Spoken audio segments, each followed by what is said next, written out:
morning, good afternoon, everyone. Welcome into an exciting broadcast with us here at Exploring by the Seat of Your Pants. I know we've got a lot of familiar faces in the crowd, but if you are new to us, we are all about bringing conservation, adventure, and science into classrooms around the world.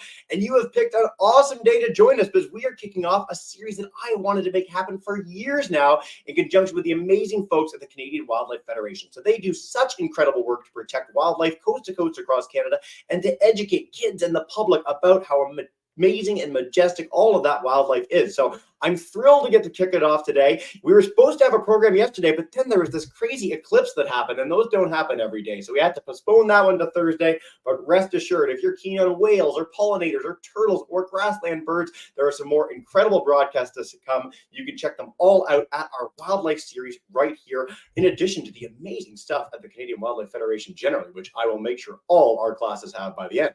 Now, today we're diving in with Don't Tell the Other Speakers, my favorite topic of the five. And I'm going to introduce that in 2 quick seconds. Before, though, I want to note we do have a Kahoot today.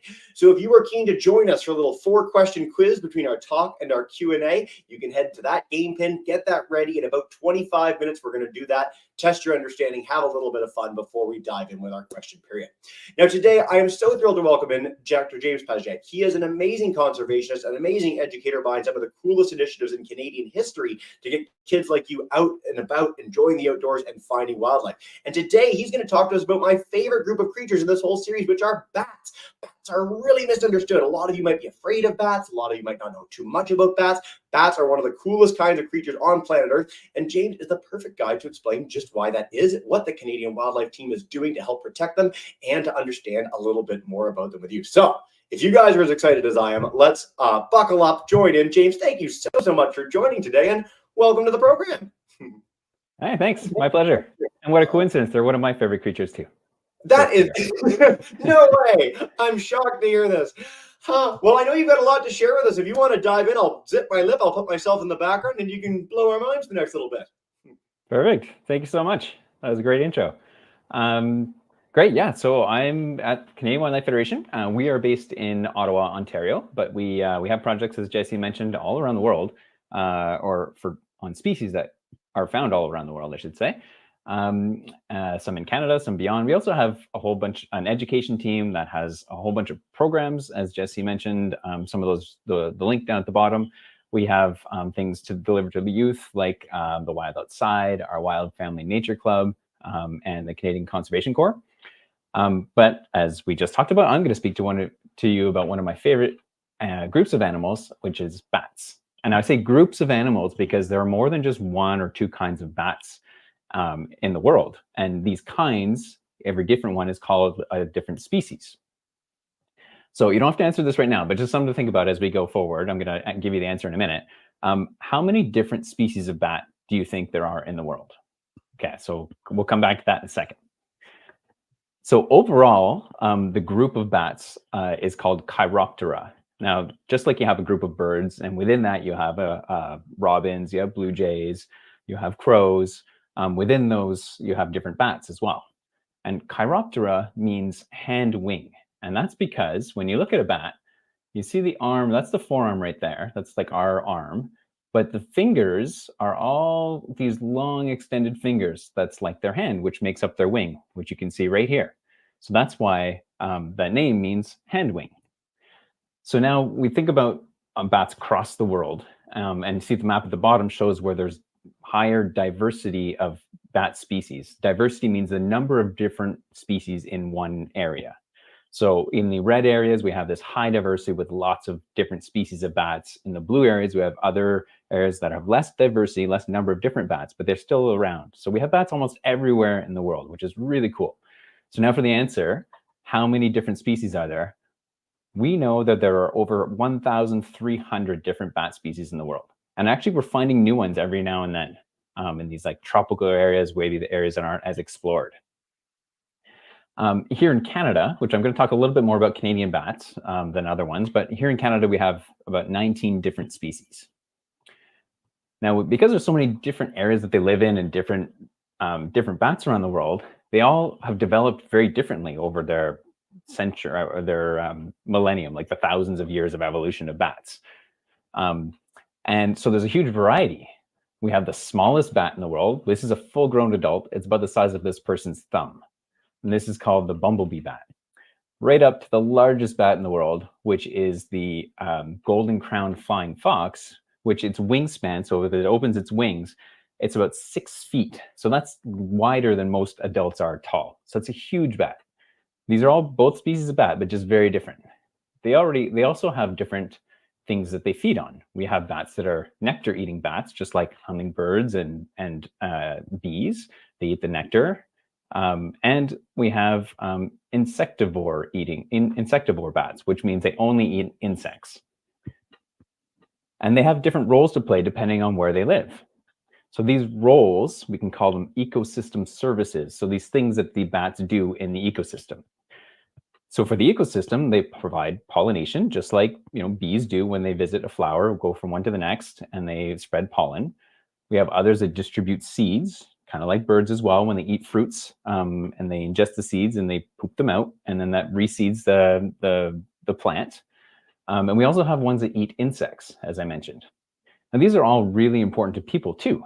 That last one in particular I'm going to mention, bats that eat insects, that means they eat mosquitoes, which are often around us, bothering us at night. They also eat insects that attack garden and farm plants as well. So they provide a lot of value to us for our gardens and for our farming and for our crops.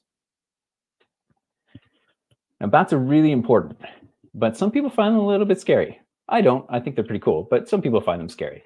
And I think that's because there's a lot of myths around bats. So a myth is something that isn't quite really true, but that's been passed on from one year to the next and for maybe hundreds of years. That might make people a little bit scared. So I'm going to talk about a few of those and go through some of those myths and kind of set the stage and correct some of those things. Now, I'm sure everybody's heard this expression that you can be as blind as a bat. Now, bats are not blind. They can see really well, even the ones that fly around at night. So we have some bats that I said eat fruits, and those fruit bats will often be around during the day. But even nighttime bats, they can see quite well. But just like us and other animals, they can't see in the dark. So they have this extra superpower called echolocation, and I'll talk a little bit about that after. That allows them to sense things at nighttime in the dark. The other thing is we hear bats fly into people's hair. Well, not really. What they tend to do if they're flying around our heads, they're probably picking off mosquitoes and other bugs that are trying to bite at us. So they're kind of swooping around trying to get at these. The other one that we know, we've all heard about Dracula, right? That bats can turn into vampires. Well, that's not at all the case. Although in some parts of the world, more in the south, there are what are called vampire bats. So maybe that's where this myth came from. But they're in Mexico and South America, and they don't actually attack anything, and they don't suck blood, and they definitely don't go after people. What they would do is they crawl up to typically livestock, so like cows or sheep in a field, and they will crawl up to them and then make a little bite with their teeth and then just lick the blood up. So there's no sucking going on, and it doesn't harm the animal. That's the way they feed, just kind of like a mosquito picks us and sucks our blood. And the last one I want to mention of the myths is that bats carry diseases. This one actually is kind of true, but not the way we might think. I'm going to talk about a disease that's killing millions of bats around in North America, but it's totally harmless. It doesn't affect people. We do hear that bats can carry rabies, and that can be true, but it's really less than 1% of all bats, so that's not many, and can carry rabies, and just like other animals can, raccoons and skunks and other things, has a potential to carry rabies. So the moral is just don't go petting wildlife. Generally a good thing to do, to not go pet wildlife. And in most cases, actually, rabies getting to people actually comes from dog bites. So we don't really need to be afraid of bats for rabies case, but it is really serious. So if there's a concern, it has to be checked out. So I'm going to talk about a little bit about Canadian bats. So we have about 17 or 19 species of bat in Canada, depending on how you count the numbers. 8 of these are at risk of extinction. These are endangered bats, meaning that if nothing is done, they may be lost from Canada. They may no longer exist in Canada. All of our Canadian bats are insectivores, meaning that they eat insects, as I mentioned, and they do this at night using this really cool system called echolocation. So they send out this call that only bats can hear. It's high-pitched. Humans can't hear this at all. It bounces off an object. In this case, we're seeing the bouncing off the moth. And then the sound bounces back to the bat ear that they can hear, and they're able to pinpoint exactly where that insect, where that moth is as it's flying around. So they can pick off a moth in mid-flight in total darkness and be able to eat that bug. It's pretty cool. So bats in Canada, they come out at night, but they roost or sleep during the day in trees or barns, sometimes in attics, and in bat houses that people put up, kind of the same way we put up bird houses. Some fly south for the winter like birds, so they migrate. But most of our Canadian bats, they hibernate in caves during the winter. So they'll huddle close together, able to lower their temperature, their body temperature and their metabolism, so their body processes, to save their energy. This process is called torpor. So it's like a hibernation for bats. This hibernation period, though, is also the time where there's a major threat to bats in Canada and the US. So this is when they can catch a disease that's called white nose syndrome. You can guess why it's called that. You can see this picture with it on it. It's a white fungus that grows on the nose and the wings of certain species of bats. The hardest hit is one species called the little brown bat. It used to be the most common in Canada and mostly of the US, and now it's one of the more rare species we have. This has killed millions of bats in North America, so it's a real problem. The disease came from outside of Canada. So our Canadian bats don't have an immunity. They don't have a resistance to this because they haven't grown with it over a long period of time. So they're not able to fight the disease. We are finding some bats have resistance. So that means kind of like if you're in your classroom, right? And you have some kids get sick with a cold, but some kids don't seem to get that, right? So there's a way of some of these bats just don't happen to get the disease or not as badly. And so those are the ones that are surviving more and reproducing, and those are going to be our hope for the future. The problem is some of these ones also face other threats. So we have things like habitat loss, which affects a lot of species, not just bats. That's cutting forests or removing wetlands in for cities and for farming or other activities. We have pesticides that get sprayed for our crops, for our food. Which reduces the pests, but also reduces the food, right? They're insect eating bats, right? So that reduces their food for the bats to be able to eat. And there's also wind turbines that we can see in the background here that bats will fly into or could be impacted by those. And then there's something called an eviction.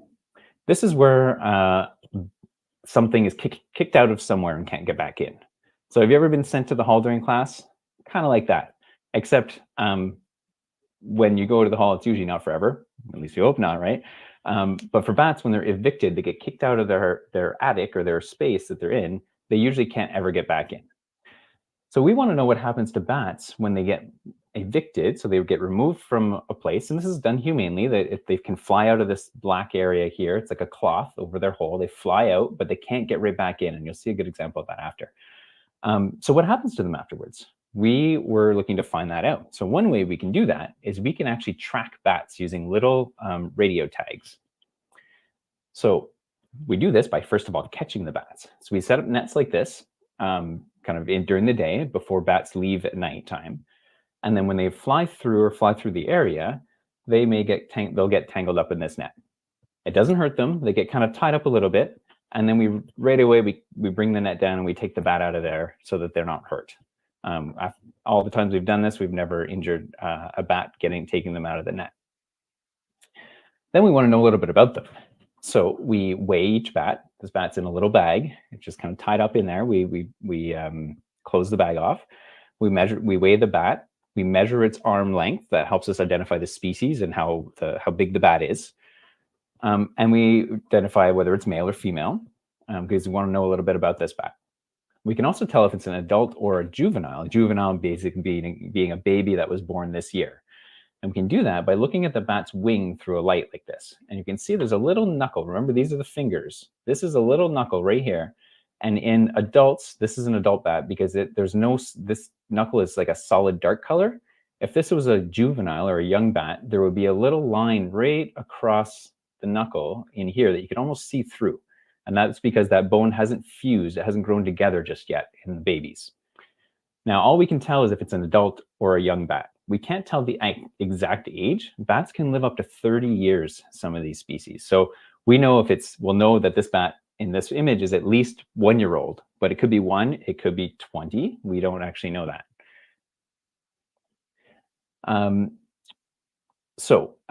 Then what we do is we attach an armband. I don't know if anybody's heard about bird banding. It's the same way. With a bird, you put a little band around its leg, and each one of these has a number on it, and you can tell each individual.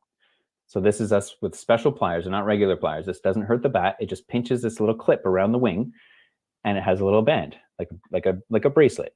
And each one of these has a number on it. So if we ever catch this bat again, we can identify it afterwards. Then we do give it a little haircut, because we have to add a tag to this bat. So we trim a little bit of the hair off the back of the bat. Again, this doesn't hurt it. The hair will grow back, but we need to do this to be able to attach something to the back of the bat. This is a little tag. It's about the size of a watch battery, so it's pretty small. It's really light, so the bat can fly around with it, and it falls off after about 2 to 3 weeks. So it's attached with human-grade surgical glue, so it's what people use in hospitals to close a wound or a cut. We glue this little tag onto the back of the bat, and then it will fall off. So this tag emits a little radio sound. We can't hear it, but we can find this tag using an antenna to be able to pick up the sound of this tag and get close to finding out where the bat is moving around. And we're going to go back and track these bats to find out where they have gone from one day to the next. And we just stick it on the back there. Also to note that all of us that are handling bats, we have our rabies shots, just to be sure. As I said, most bats don't carry rabies, but it is serious. So we all have our rabies shots, and we're all trained to do this. So this is not something that anybody can just do, but it's pretty neat to be able to hold a little bat in our hands. So then the bat has their band, they have their tag, and they're good to go. We release them, and they fly away, and then we have to go and figure out where they go. We do this using an antenna, kind of like old TV style antennas that people might see on houses. We attach this to the roof of a car, and we can drive around, and it picks up the sound of the tag that we put on the bat. We'll sometimes do this by hand in the canoe. We can use this little antenna. And then we have to get out of the car or the canoe and get a little closer to finding out exactly where that bat is. The closer we get to the tag, the louder the sound is that comes out of the antenna. And we have this receiver and an antenna with a little speaker on it. And we can actually hear the sound of the tag. And the closer we get, and when we point the antenna at the right spot towards the bat, that means we're closer to the bat. So we can figure out exactly where these bats are. So where do you think bats go? Well, it kind of depends. As I mentioned, when people evict bats from buildings, sometimes even when they're not causing a problem, this means that the bats leave, but they can't get back in, kind of like this, as we're seeing the bats want to get back into these sites. But they really want to. Even if there's this bat house right here on the building, they want to get back into their original spot. What's even worse, though, is if people evict bats, so make them leave at the wrong time of year. So if the moms are pregnant, it means they don't have a place to go in to give birth, to have their baby. And if the babies are born but not flying yet, they'll stay inside. The moms leave to go eat, but they can't come back to feed their babies when they're done at the end of the night. But we found bats are really persistent. They're really determined. So as we just saw there, they'll often find a way back into that building. But when bats do leave, they go looking for a new place. It's usually nearby, within a couple of kilometers, maybe even less. Sometimes they'll go to bat houses. So just like bird houses, people can put up a bat house to give them a place to live. And especially if they've been evicted from a building. We have a separate study that we're looking at bat houses and the use of those. And we're finding that the ones that are put up when an eviction is done, then those tend to get used a little more often. We're also finding that most bat houses are actually not quite big enough to be good for bats. Even though bats are really small, they can get into a space that's like a ½ inch, so like really, really small. But they need a bigger bat house to allow them to move inside there when, say, the temperatures get hot or too cold. They can move around to find a good temperature inside the bat house. So bigger bat houses tend to be better. And then we'll get bats staying inside them. Also, they sometimes go to trees. They'll roost in cavities in trees. So these are holes that are made in trees. Bats won't dig their own hole, but they use woodpecker holes or something like a rotten spot in a tree and climb inside. And even sometimes found a bat in this hole in a telephone pole. I was pretty surprised about this, but it was definitely in there. But mostly bats go to the neighbors. We found that bats that we're tracking tend to like buildings the most. These can be barns or sheds, attics. They're often in the walls, the outside walls. So they're rarely in the living space, like in the actual attic or in the actual house, but in between the walls or up in the edges of the roof. Now, the best thing we can do for bats is if they're not causing a problem is to leave them there. And they often don't cause a problem inside the house. If they're in an attic, sometimes people build like an inside partition. So there's like a mesh on this so the bats can't get into the actual attic. Or this is kind of looking into an attic that's not finished yet. You can build a box inside the attic to keep them into one space, into a compartment inside the rest of the attic. So, why does all this matter? So let's kind of recap and see why we should think about bats here. As I mentioned, bats are really important to people and the ecosystem. They provide lots of services for pollination, for insect control.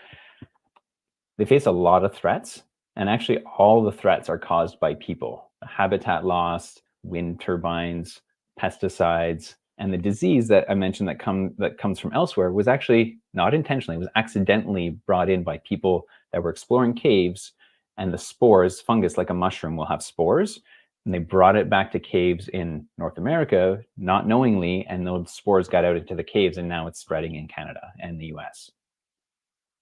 As I said, many are at risk of extinction, so if nothing's done, we may lose a bunch of our bats from Canada, which would be really sad. And there are things we can all do to help. This is a good take-home message. So what are the things we can all do? Well, as I mentioned, bats sometimes will use a bat house, so we can install one, or actually more bat houses in an area is better than just one. We even have plans on our website, and I'll mention our website in a second, on how to build your own bat house. So this could be a fun class project to look into. So we have the designs and the sizing and all the materials you need to buy for that. We can reduce and eliminate the use of pesticides, especially on our own lawns, and keep our backdoor outdoor spaces wildlife friendly. This is a squirrel in a hole, but this is the type of hole that a bat might use if there wasn't a squirrel already in there. To roost in. So we can leave some of these things in our properties or our schoolyards that are, as long as it's safe to leave these kind of standing broken trees. Also to understand the bat life cycle. So a life cycle is kind of like what is happening to that species during a certain time of year or during their lifetime. So this is a wheel. It has the months. Right now we're in April, right? So right now bats are just coming back from hibernation. The females are just pregnant now, meaning they're going to have their babies in a little bit. So right now would be a kind of okay time if people are looking to do an eviction, because it's early enough that the bats aren't giving birth and aren't very, very pregnant. Once May comes around, that's when we should not be doing the eviction to remove bats from an attic or a building, because the mums are really pregnant or they're having their pups and they really need that place to give birth is really important at that time of year. So from then right through to the summer, so bats are born. So this kind of ties back into the life cycle. The pups are born in like end of June, middle to end of June. They grow really quickly and they're already able to fly by the end of July. So like in 1 month, these bats are born and they're able to fly and start hunting on their own. Still not great hunters. So that's why we say we best to wait until the end of August. So all summer until the end of August is that kind of risky period when evictions shouldn't happen. And then come fall and later, that's when people can consider humanely doing an eviction, which will allow the bats to leave, and then we tend to find other roost sites for the rest of the summer, and then they'll go to hibernate over winter. The other thing we can do is just learn more about bats and tell your friends about how cool they are and what we can do to help the bats. Those design plans, as I mentioned, and all this information is available at helpthebats.ca. You can learn more. We have all the 19 species of bats in Canada on that website, and you can learn about all the bat species, which ones are migrating south, which ones hibernate, and a little bit more interesting information about those bats. And so with that, I would leave you with this last thought. I hope you learned a little bit more about bats and think now that bats aren't scary, but the extinction of them is. James, thank you so much for that, man. What a whistle-stop tour of some incredible bats. Also, our second chance for our audience to see the amazing bat background that the Canadian Wildlife Federation made for this. So a big thank you to the team there. But yeah, that we covered more than I ever thought possible in 20 minutes. So I really appreciate that. And as James noted, helpthebats.ca. We're going to link that into all our registered classes. So stay tuned for that at the end. Lots more to discover too with National Wildlife Week, the amazing education page of the Canadian Wildlife Federation. Honestly, we're going to keep you guys occupied for like weeks and months to come on bats at the end of this broadcast series. So stay tuned for all of that.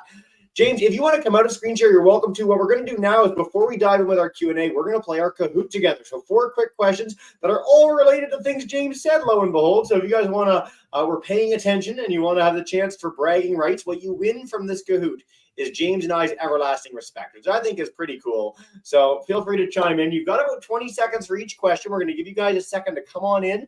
If you want to just yell at the answers in your class as well, that is totally fine. No obligation to play, obviously, but of course, the more the merrier. We'd love to have you involved. And then we're going to go to Ms. Gonzalez's class first. We go to our Q&A. So you guys can get ready for a nice question period in just a minute.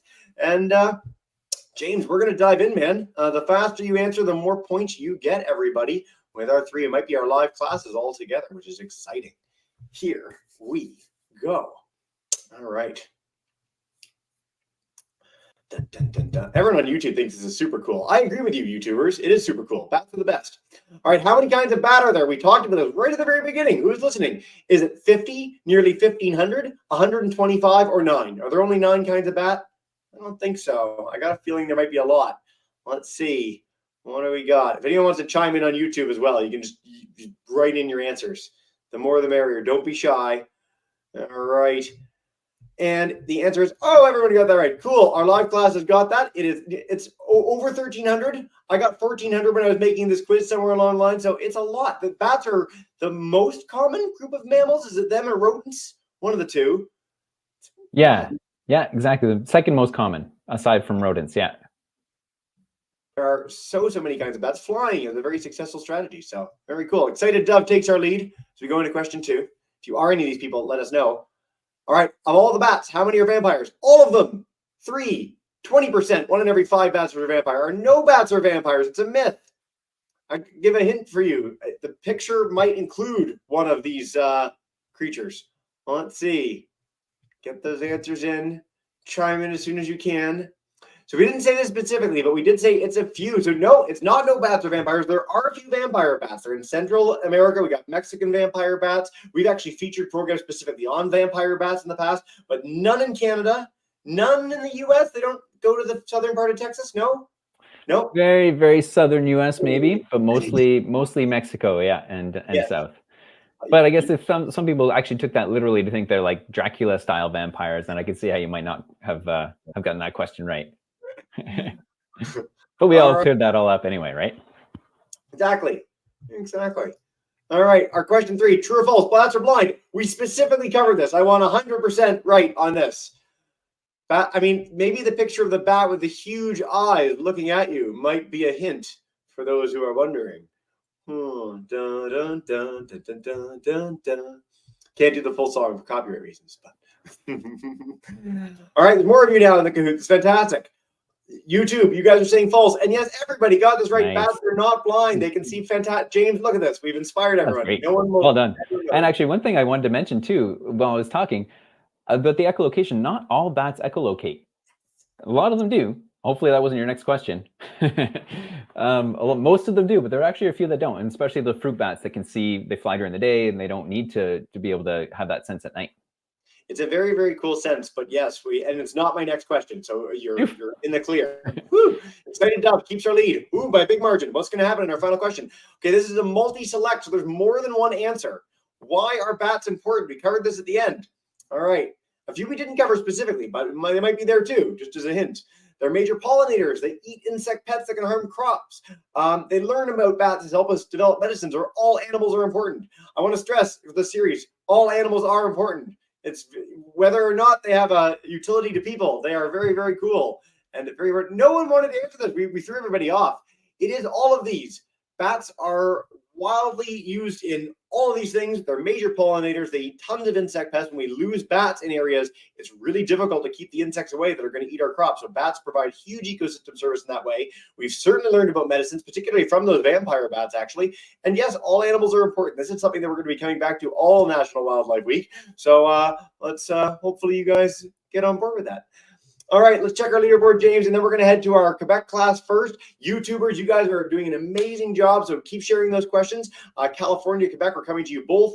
Bronze Lizard is third, Happy Dragon is second, and the winner for all the marbles is, Excited Dove. If you are Excited Dove, let us know where you are. We'd love to hear from you for bragging rights. But yeah, we're going to dive in with questions now. So anything you want to know about bats, about how to help bats, about anything that we talked about today, you guys are good to go. Miss Gonzalez's class, welcome to your first broadcast at South Hall Elementary. Hi, guys.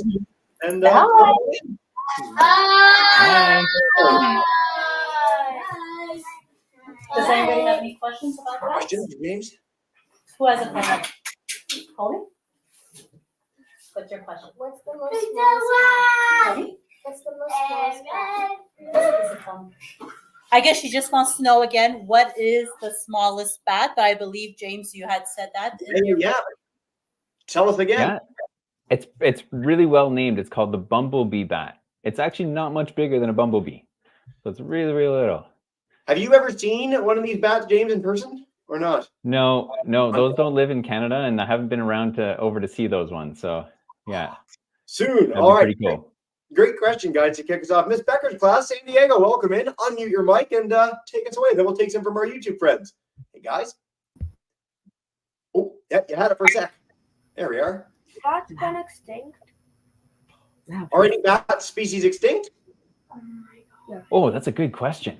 I don't know I don't know for sure if any have already gone extinct, but with that many species, it's quite possible.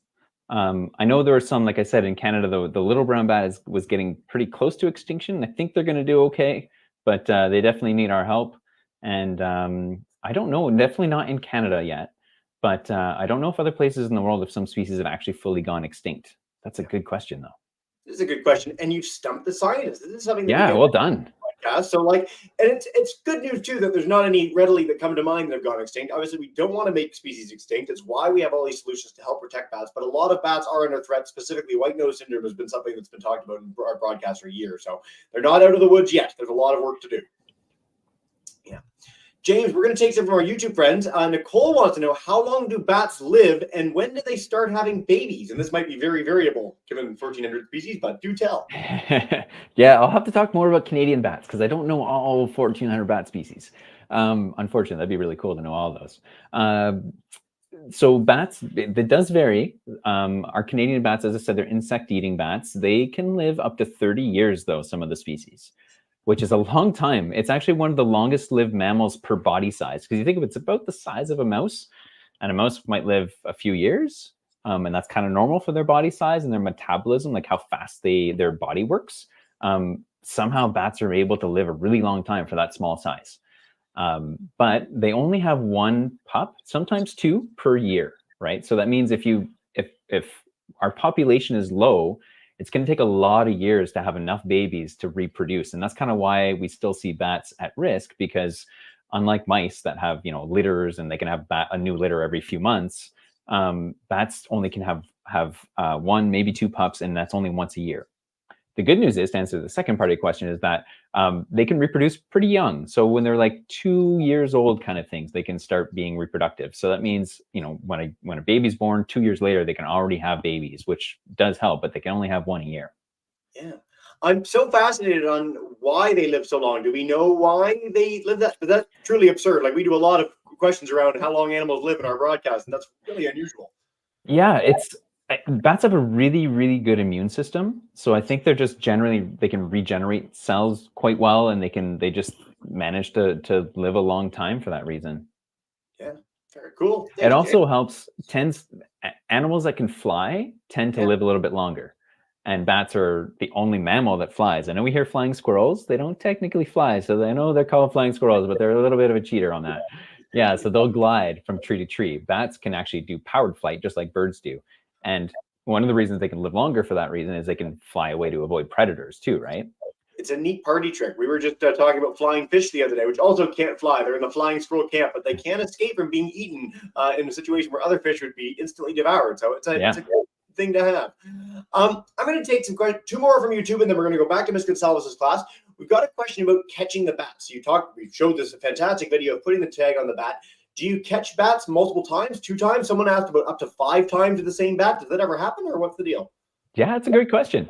So when we catch bats, we'll set up a net for like one night and sometimes 2 nights in a row, and then we will track them as I was talking about.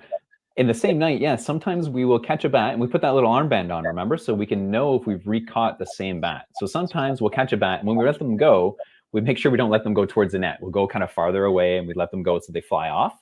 But yeah, sometimes they will fly right back into the net, and we have to get them out again and be like, oh yeah, that was a bat from tonight, and we'll let it go again. But sometimes we'll catch a bat from like the previous year. So we can see the little armband and that has a number, and we can look it up and be like, oh, that was a bat we caught last year. It's still around.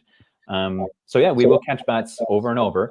Not usually like too many times in a row, but if it's at one roost site, so one place that they keep going to roost to stay during the day, they'll keep using that same one year after year. So the bats keep coming back to the same place.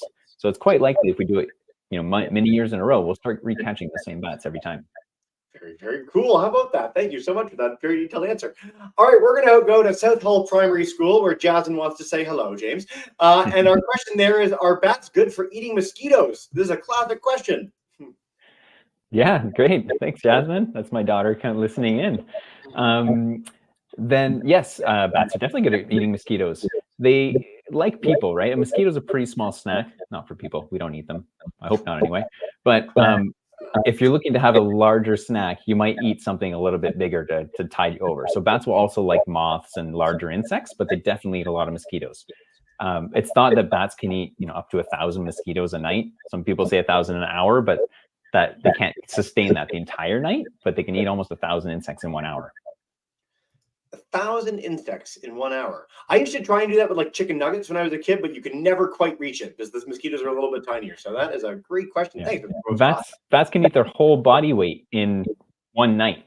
So that's like, that would be like us eating, however much we weigh. Think about that. If you're eating hamburgers, I think for a kid, that'd be like 800 hamburgers in one night. Yeah. Good luck with that. I bought some hamburgers today. I was going to have them for dinner. I'm going to try and get to 170 pounds of hamburgers. We're going to see how it goes. I'll keep you posted. If I'm not in the broadcast tomorrow, you know what happened. Miss Gonzalez's class, come on back in, take us away, guys, and we're heading to Miss Becker's right after that. Oh, do I have a question?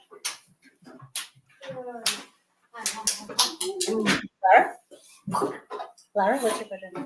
I don't like when bats have diseases. Oh, could you repeat that, Miss Gonzalez? She was just saying, I have a student that was just saying how they don't like how bats have diseases. But I was just wondering, James, since you're from the Ouray region as we are, is there a specific region that we could find the bats here in the Ottawa region, Elmer? Yeah. Definitely. I mean, I do live just down from the school, and there are bats flying around at night around in that neighborhood for sure. The roosting sites, we don't know. It's hard to find out exactly where bats are roosting, which is why we have to track some of them to find out where those roost sites are. But really, like older buildings, there are a bunch of bat boxes up and actually in this neighborhood that you could walk around and have a look at. Yeah, older buildings, they tend to be in the soffits of roofs or in attics of older buildings. And really, that's the cool thing about bats is we can see them almost anywhere in urban areas, right downtown Toronto, right out to agriculture areas and deep in the forest. So they're really everywhere around North America, really. We've got so many different classes today from all over the country and beyond. And honestly, you mentioned downtown Toronto. I saw my first bats in the flesh up close in downtown Toronto in a park in the heart of the city. They're everywhere. If you go out at night and look for bats, if you get bat detectors where you can listen in on them, it's like a magical experience. It's so cool to be able to sort of interact with animals in that new way. So I'm so glad we got that question. And honestly, look up local bats. You can head to a public library, school library, see what bats live near you, and go out and explore, and you'd be amazed what you can discover. So glad we got that. Thanks, guys. All right, Miss Becker, I'm heading to you, and I'm going to take 2 more quick ones from YouTube. We're going to do a rapid fire round here before we wrap up with James. So San Diego, come on in. Hey. Hi. What age do bats start flying? Ooh, Oh, that's a good one. Again, it probably depends on the bat, but the ones in Canada, and most of the ones would be in the US as well, especially the insect-eating ones, they fly at like 1 month old. So right away when they're babies, they're born almost the same size as their mom. Their moms give birth to really big babies. And so the babies, they grow really quickly and they're able to fly pretty quickly, like within a month or two. Yeah, it's a very cool question. Humans are really bad at this. We're like one of the worst species in the world from like getting up and going from when we're babies. We can't really do much as babies, but almost every other creature can, whether it's run or fly or swim. You have to, or otherwise you could end up a snack for something that wants to eat you. So we're lucky to not have that as a problem, really, or most of our society.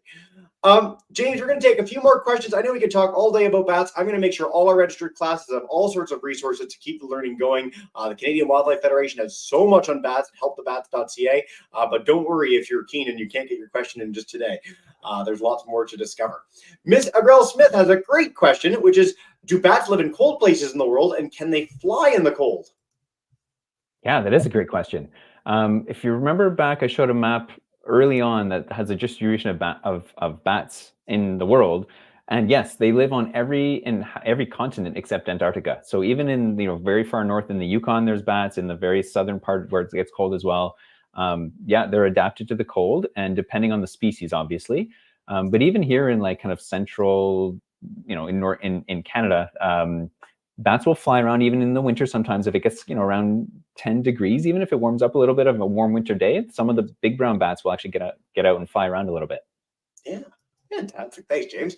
All right, last question. We're going to go back to Jasmine's class. They want to know, how big are the nets that you use to catch the bats? This is a cool question.